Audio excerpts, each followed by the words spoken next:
Bonjour, ici Tammy Cabage. Alors une question qui m'a été posée récemment sur les livres. Est-ce qu'il faut lire des livres? Donc la question est la suivante. Bonjour Tammy, la question que je pose est la suivante.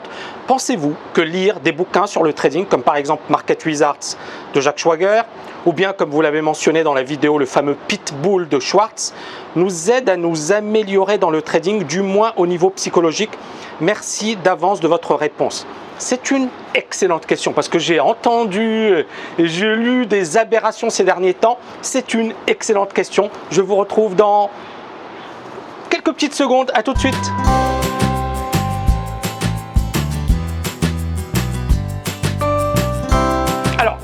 C'est une excellente question. Pourquoi? Parce qu'effectivement, il y a beaucoup de personnes qui vont vous dire ça sert à rien de lire, c'est pas intéressant, on n'a pas la vraie vie dans les livres, etc., etc.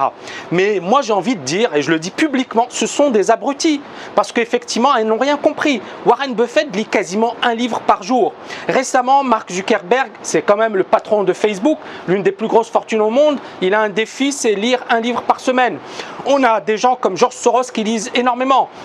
On a des gens comme Bill Gates. Bill Gates, quand il part en vacances, il prend avec lui 15 bouquins et il essaie effectivement d'apprendre. Et alors, à mon humble niveau, je lis énormément et je pense qu'effectivement la lecture, ça vous amène énormément. Il y a un autre milliardaire américain, Mark Cuban, qui a dit moi je lis toujours, je suis en veille, je vais dans les librairies, j'ouvre des bouquins, je feuillette des bouquins. C'est un milliardaire américain, c'est un gars qui a fait fortune notamment dans le domaine de l'internet, notamment dans le domaine sportif. Quand vous avez pas mal de personnes qui vous disent ça, pourquoi elles vous disent ça? C'est pas justement pour vous dire lire pour lire. Lire parce que c'est la lecture qui nous ouvre l'esprit. Lire parce que c'est la lecture qui nous permet d'avoir quelques idées, comment dirais-je, comprendre certaines choses. Je vais vous parler de mon expérience personnelle. Quand j'ai commencé sur les marchés, j'ai commencé dans un cabinet d'analyse technique. Et avant de travailler dans ce cabinet d'analyse technique, j'avais lu plein de bouquins. Market Wizards, Jesse Livermore, etc., etc. Tous les bouquins que j'ai pu trouver sur l'analyse technique, sur les traders, etc., je les ai lus. Pourquoi? Parce que pour moi, c'était bien évidemment important effectivement d'apprendre, de savoir et d'avoir une culture des marchés. Et quand j'ai atterri dans cette salle de marché, je me suis retrouvé face à des personnes qui étaient dominées par leurs émotions, par leurs biais psychologiques, qui suivaient les autres comme des moutons. Et je me suis dit, c'est bizarre, ce que j'ai lu dans ce bouquin, je le retrouve dans une salle de marché. Et c'est génial parce que justement, en arrivant dans la salle de marché, je me suis dit, je vais me retrouver face à des gourous, des gens super intelligents, super brillants. Eh bien, je me suis retrouvé face à des gens qui étaient totalement irrationnels. J'ai conseillé des polytechniciens qui paniquaient lorsque le marché baissait, ils ne comprenaient pas pourquoi. Et je me suis dit, mais c'est incroyable. C'est-à-dire, ce que j'ai lu dans les bouquins, je le retrouve. Mais c'est là où il ne faut pas lire tous les bouquins. Il y a des bouquins qui vont vous apporter énormément. Il y a des bouquins où vous allez trouver peut-être une ou deux phrases. Moi, je vous ai donné déjà quelques bouquins que vous devez absolument lire. Bien évidemment, il y en a beaucoup qui ne servent à rien. Il y a beaucoup de bouquins, effectivement, dans lesquels il n'y a pas grand-chose à apprendre. Mais au moins, parfois, on va trouver une idée, on va trouver une technique, une tactique. Et puis, ça va nous pousser à donner le meilleur de nous-mêmes.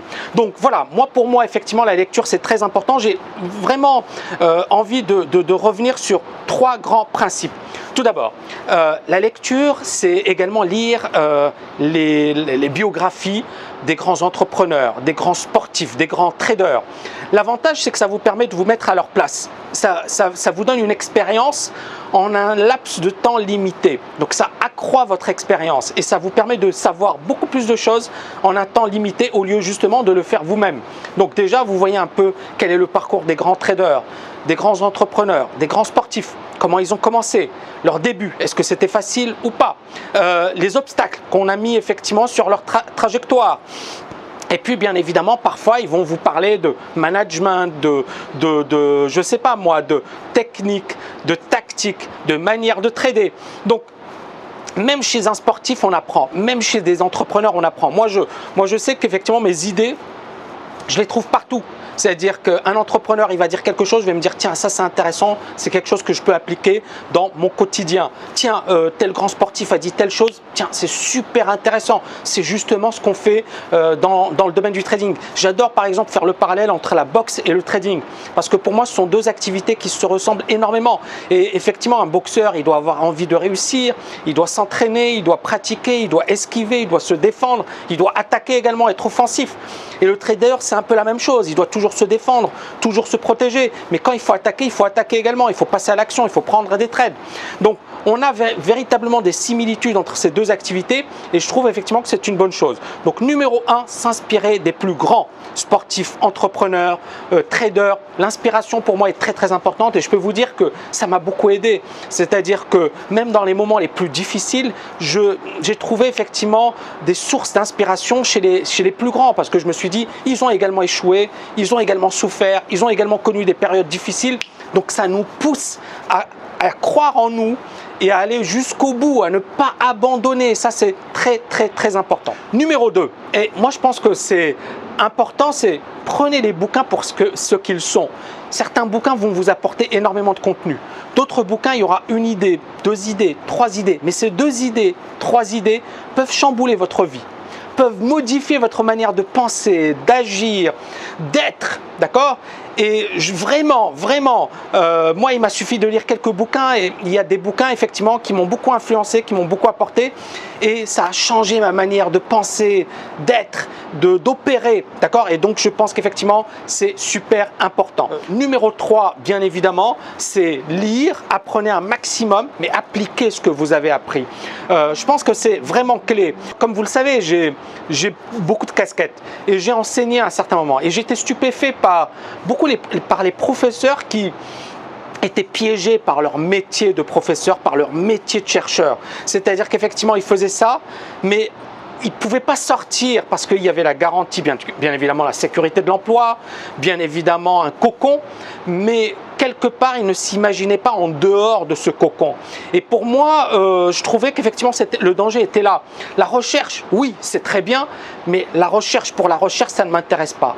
Et la recherche, c'est pour appliquer, pour faire des choses, pour se développer, etc., etc. Donc, par exemple, les recherches que j'ai faites, notamment en finance comportementale, on avait effectivement fait des recherches sur le concours de zonebourse.com et ces recherches, moi, je les ai appliquées dans la TKL. J'ai essayé de voir un peu quels étaient les problèmes auxquels étaient confrontés les traders débutants, pourquoi ils n'arrivaient pas à percer. Je me suis rendu compte que les courtages importants faisaient que même si la performance était correcte, on allait perdre parce que justement les courtages étaient trop importants.